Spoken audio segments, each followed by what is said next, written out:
Ratusan warga dari berbagai daerah menggeruduk rumah yang diduga dihuni oleh MC Festival Musik yang terlibat dalam challenge hafalan Ad-Duha di Rawalumbu, Kota Bekasi pada Selasa malam. Massa yang emosi bahkan masuk ke dalam rumah untuk mencari keberadaan terduga pelaku. Namun MC tersebut tidak ditemukan. Pihak kepolisian Polsek Rawalumbu dan Polres Metro Bekasi Kota sempat mendatangi lokasi. Menurut Kapolres Metro Bekasi Kota, Kombes Pol Putu Kolis Aryana, pemilik rumah diketahui sudah pindah domisili sejak 3 bulan terakhir.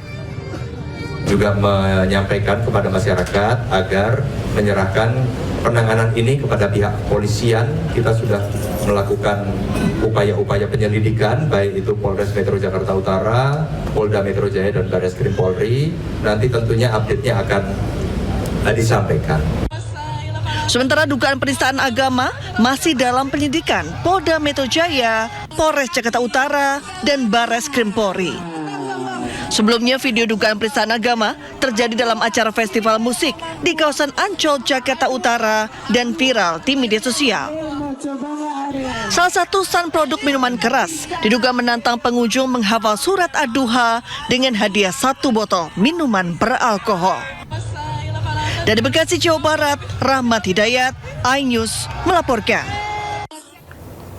Pemirsa, 2 terduga pelaku penistaan agama dibawa ke Polda Metro Jaya untuk diperiksa terkait dugaan penistaan agama dalam sebuah konser musik di kawasan Ancol, Jakarta Utara.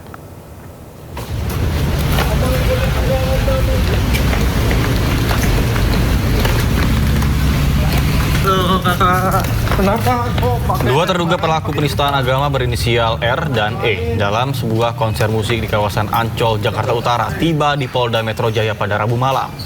Keduanya dikawal pihak polisian dan tampak tertunduk ketika melihat adanya awak media. Saat dimintai keterangan oleh awak media, keduanya memilih bungkam dan terus berjalan memasuki gedung Direskrimum Polda Metro Jaya. Saat ini pihak polisian masih mendalami adanya unsur pidana dalam kasus penistaan agama tersebut.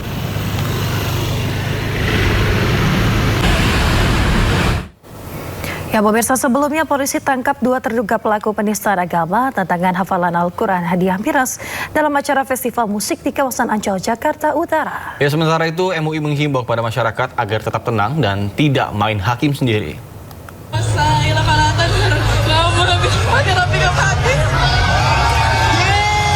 Pasca heboh dugaan penistaan agama dalam acara festival musik di kawasan Ancol, Jakarta Utara pada Minggu, polisi telah mengamankan 2 orang terduga pelaku penistaan agama. Selain itu, hingga kini polisi masih terus melakukan pemeriksaan secara maraton terhadap sejumlah saksi. Dalam waktu dekat, polisi berencana akan melakukan gelar perkara untuk meningkatkan kasus menjadi penyidikan.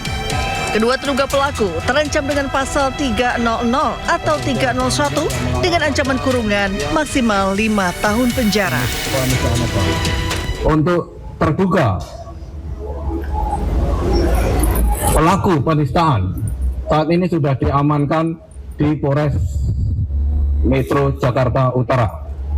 Seorang perempuan berinisial R dan laki-laki berinisial E. Direncanakan kalau tidak nanti malam besok akan dilakukan peningkatan menjadi proses sidik.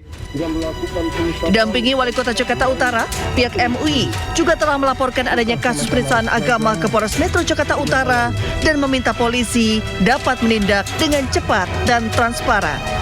Sementara meski menyayangkan kejadian tersebut, Ketua Majelis Ulama Indonesia MUI Jakarta Utara meminta masyarakat tetap tenang dan tidak main hakim sendiri. Kami menghimbau seluruh umat Islam dan masyarakat Jakarta Utara untuk tetap tenang, tidak melakukan tindakan anarkis, tidak melakukan perusakan, dan tidak main hakim sendiri. Kita sama-sama jaga kenyamanan, keamanan, dan kondusivitas Jakarta Utara. Sebelumnya, seorang perempuan yang merupakan penonton konser memberikan tantangan ke penonton lainnya untuk membacakan surat Ad-Duha, salah satu ayat suci Al-Quran, dengan hadiah diduga minuman keras. Dari Jakarta, Sofyan Firdaus, iNews melaporkan. Pemirsa, Gubernur Jakarta Pramono Anung perintahkan jajarannya untuk memeriksa dan membawa kasus tantangan hafalan Al-Quran berhadiah miras di Ancol, Jakarta Utara karena hukum. Tantangan hafalan Al-Quran berhadiah minuman keras yang digelar di kawasan Ancol, Jakarta Utara memicu reaksi keras dari Pemprov DKI Jakarta. Gubernur Jakarta Pramono Anung menegaskan tidak akan memberikan toleransi kepada siapapun yang bermain-main dengan isu agama terlebih di wilayah fasilitas milik Pemprov DKI Jakarta. Guna memberikan efek jera, Pramono telah memerintahkan asisten Kesra untuk segera memproses dan juga mengambil tindakan hukum terhadap penyelenggara acara. Dirinya menegaskan tidak akan memberikan toleransi terhadap pihak yang memainkan isu agama yang bisa mengganggu kedamaian di Jakarta. Saya kemarin sudah membuat statement yang menurut saya sebagian teman-teman sudah mengetahui itu.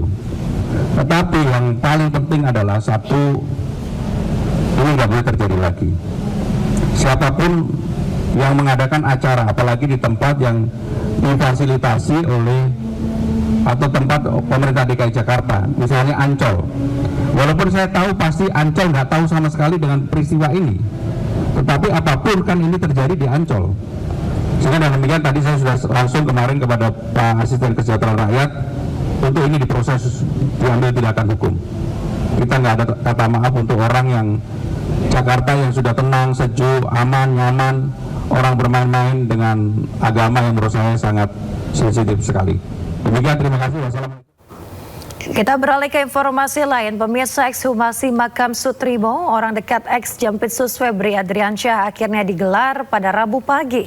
Ya, sebanyak 180 personel Polresta Banyumas diterjunkan untuk mengamankan ekshumasi menjadi proses penting untuk mengetahui penyebab kematian dari Sutrimo.